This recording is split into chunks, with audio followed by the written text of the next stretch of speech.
Hi,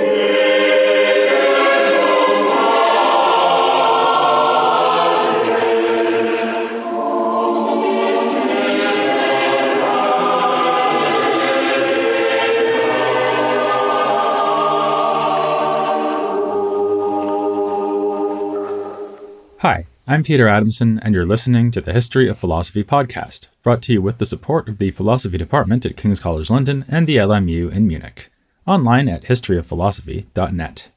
Today's episode, Greeks Bearing Gifts, Byzantine Scholars in Italy.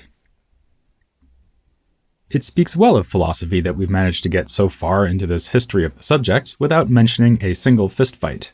Philosophers get into arguments, but usually without coming to blows. I will confess to wondering what might happen if they did. The biographical compilation written in antiquity by Diogenes Laertius provides rich material for the imagination here. He informs us that Plato studied wrestling, and that the very name Plato, meaning broad, may have referred to his muscular build. By contrast, Aristotle is described as having slim legs and the affected dress of a courtier. Diogenes leaves little doubt that if these two got into a fight, there would be only one outcome. To paraphrase the jock character played by Emilio Estevez in the classic 1985 teen comedy The Breakfast Club, there would be two hits, Plato hitting Aristotle, and Aristotle hitting the floor. Sadly, but if we're honest, also rather entertainingly, the peaceable record of philosophers is now going to come to an end. Two of the greatest humanists of the 15th century, Poggio Bracciolini and George Trapenzuntius, had a quarrel which escalated to the point that Poggio attacked George and tried to gouge out his eyes. George retaliated with a punch and went for a knife, chasing Poggio into a hasty retreat. Later, George would complain to the Pope that Poggio hired a hitman to take revenge. Not an edifying spectacle, especially from two men who devoted their lives to the edification of their contemporaries. Yet the event was entirely characteristic of the backbiting and rivalry that raged between humanist scholars. In fact, the hostility with Poggio is not even the most famous clash between George and another humanist. Better known, and more interesting in philosophical terms, was the conflict between George Trapenzuntius and Bessarion. This despite the fact that George and Bessarion had a good deal in common. Both of them hailed from the Greek East. Ironically, Bessarion was actually from Trebizond, whereas George was from Crete. He's often called George of Trebizond, but the surname Trapenzuntius just indicates that his grandfather was from there. Both moved to Italy and converted to Catholicism, in Bessarion's case after he was persuaded of the Latin's theological views at the Council of Ferrara and Florence. He was elevated to the rank of cardinal, and would only narrowly miss out on being elected pope later in his career. Native Greek speakers who mastered Latin, George and Bessarion became ambassadors of Hellenic literature to the Italian scholarly world. Both supported the cause of unity between the Western and Eastern churches, with Bessarion arguing that the hopes of Christianity must lie especially with the Western Church once the East fell to the Turks. The two men even died at about the same time, Bessarion in 1472 and George in that same year, or possibly the following year. It's worth emphasizing that these two scholars came to Italy well before the fall of Constantinople, with George already arriving in 1416 and Bessarion attending the aforementioned council, along with George, in 1437. This was hardly atypical, though there was indeed an influx of Greeks to the Latin West after the Ottomans took the capital. Scholars had already been leaving for generations during the long decline of the Byzantine Empire. So there were a significant number of Greeks in Italy throughout the 15th century, to the point that Bessarion called Venice almost another Byzantium. This helps to explain how so many Italian humanists learned Greek. George Trapenzuntius taught Greek to his later sparring partner Poggio, and had stints teaching in Venice and Florence before moving to Rome. Another important teacher of Greek was Manuel Chrysoloras, who led an Eastern embassy to Venice already in 1390 and returned to Italy 6 years later. He wrote a grammatical textbook for Greek, modeled on medieval books of Latin grammar, and taught a generation of early Renaissance humanists. Some were inspired to travel east themselves, as did Guarino Veronese. He accompanied Chrysoloras on a return trip to Constantinople, then later became a teacher in his own right, working in various cities including Florence. In addition to such personal connections, the transplanted Eastern scholars had a major role to play in the translation and interpretation of Greek philosophy, science, and patristic literature. Such was their influence that one humanist remarked, after the fall of Constantinople, that in Italy many people had gone Greek, as if they'd been educated in Athens. The Greek scholars imported the values of Byzantine humanism, with its exaltation of good style and commitment to philological exactitude, and they transposed these values to the Latin language. Bessarion is famous as the most Greek of the Latins and most Latin of the Greeks, praise supposedly bestowed upon him by Lorenzo Valla. But in fact, George Trapenzuntius was the superior Latinist. It would seem that Bessarion had to get the help of his secretary, Niccolo Perotti, to pursue his rivalry with George without being embarrassed by his inferior grasp of the language. George was proud of his accomplishments in this area. He boasted that he learned Latin so well that he could dictate to two scribes on different topics at the same time, and that he might be mistaken for a native speaker from the time of Cicero. We've seen how Byzantine scholars, as far back as Psellos, esteemed the Attic Greek of authors like Aristophanes and Plato. Similarly, George and other humanists in Italy held up Cicero's language as the standard against which Latin should be judged. In an influential work on rhetoric, George referred constantly to Cicero, whom he called the best of rhetoricians, for examples to illustrate the general rules of the art. He was disdainful of the medieval tradition of writing on rhetoric, seeing it as unsystematic and inadequate. He took his cue instead from Greek works on the subject, especially by Hermogenes, a rhetorical theorist from the 2nd century AD who wrote in Greek. George also translated the rhetoric of Aristotle, but rejected Aristotle's approach to the subject, which encouraged the orator to focus on the emotional and psychological states of the audience. Following Hermogenes, George instead laid out general rules of style for achieving certain effects. John Monfasani, the foremost modern-day scholar of the Greek humanists in Italy, has hypothesized that it was George's love of rhetoric that turned him into a critic of Plato. At first, George was apparently an admirer of Plato. He translated the dialogue Parmenides at the behest of Nicholas of Cusa, no less, and also Plato's Laws. Upon translating this dialogue in 1451, he said how pleased he was to discover that the Constitution of Venice seemed to echo the proposals made by Plato. But perhaps taking umbrage at the attacks on rhetoric in Platonic dialogues like the Gorgias, George turned against Plato and wrote a work called Comparison of the Philosophers Plato and Aristotle. It was round 2 of the fight between adherents of Plato and of Aristotle.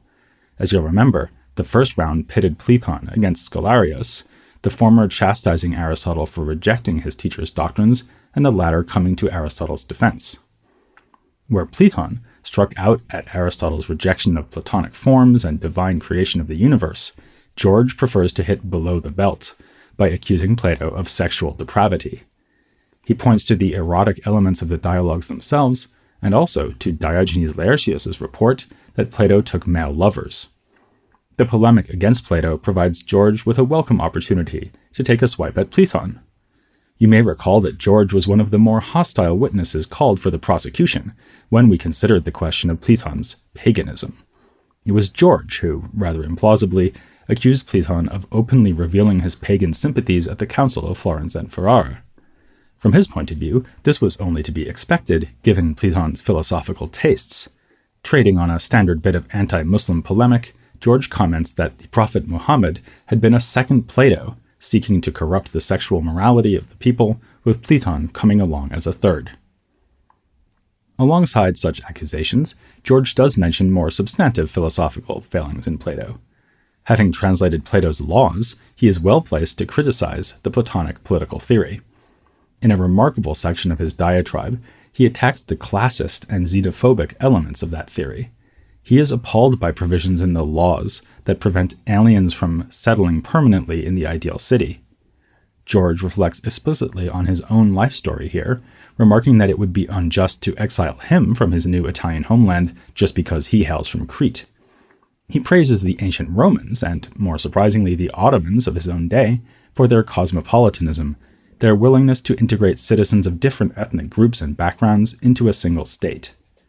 Furthermore, George rails against the way Plato calls for a strict division of the classes, something we also know from the Republic. How will the citizens ever be united in bonds of friendship if one class is permanently and significantly disadvantaged? And why would the upper class ever look on their inferiors with anything but disdain? Not a bad question even today. But most extraordinary is George's point that Plato, or his philosopher rulers, have no business prescribing to all citizens how they should spend their lives. Who is Plato to say that a humble laborer may not aspire to gain wealth and standing in his community? George's argument may reflect the greater social mobility of Renaissance Italy, but he sometimes sounds remarkably like the modern-day philosophy student who, having grown up in a Western liberal democracy, is confronted with the totalitarian paternalism of the Republic. Consider the following lines, for example, where George writes, "Isn't man free? Don't you see that judgments differ, that pains and pleasures differ? Perfectly honorable things which I find pleasant, you snatch away from me, and substitute things you find pleasant." The gauntlet had been thrown down, and Plato was in need of a champion.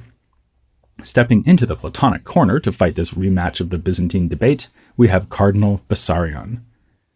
Against the accusation that Plato and his works were sexually depraved, Bessarion retorted that if this were true, the Greek fathers of the Church would hardly have admired Plato as they did. The fault is rather with George, who is evidently unable to get his mind out of the gutter. He fails to realize that the erotic themes in the dialogues have nothing to do with physical lust, which Bessarion calls earthly love, but concern a more exalted, divine love.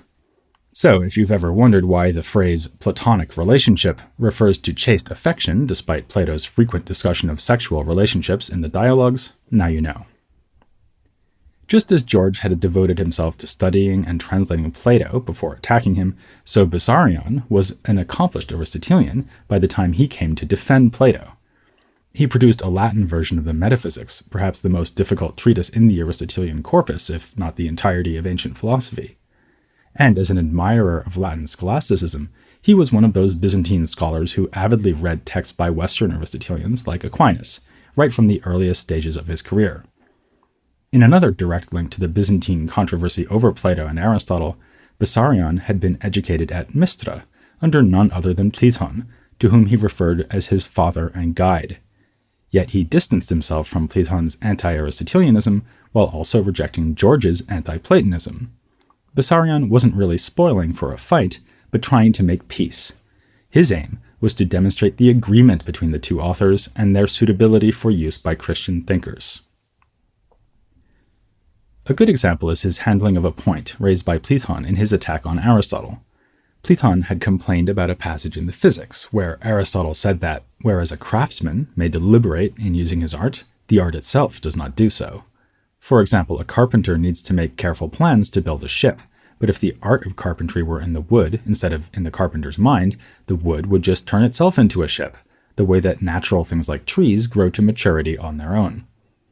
Against this, Platon asserted that nature involves a guiding intelligence, no less than carpentry does, because it is an expression of higher intellectual causes. Rather than rebutting this bit of obvious Platonism, Bessarion tries to make Aristotle agree with it. He reminds his reader that Aristotle did believe in God, a prime mover ultimately responsible for all change in the universe. So Aristotle too acknowledged that there is a divine intellect, providentially guiding nature. Yet he was still right to say that nature does not deliberate, because the kind of intelligence involved in providence and its natural results is different from the kind of hesitant, uncertain deliberation we humans perform when we are, say, building a ship. Another man who sought to defend Aristotle by establishing his harmony with Plato was Theodore Gaza. He too was a Greek scholar who made his way to Italy after being called to Rome from Constantinople to work for the Pope as a translator. Like George Trapenzuntius and Bessarion, who became his patron and close associate, Theodore Gaza distinguished himself as a translator from Greek into Latin.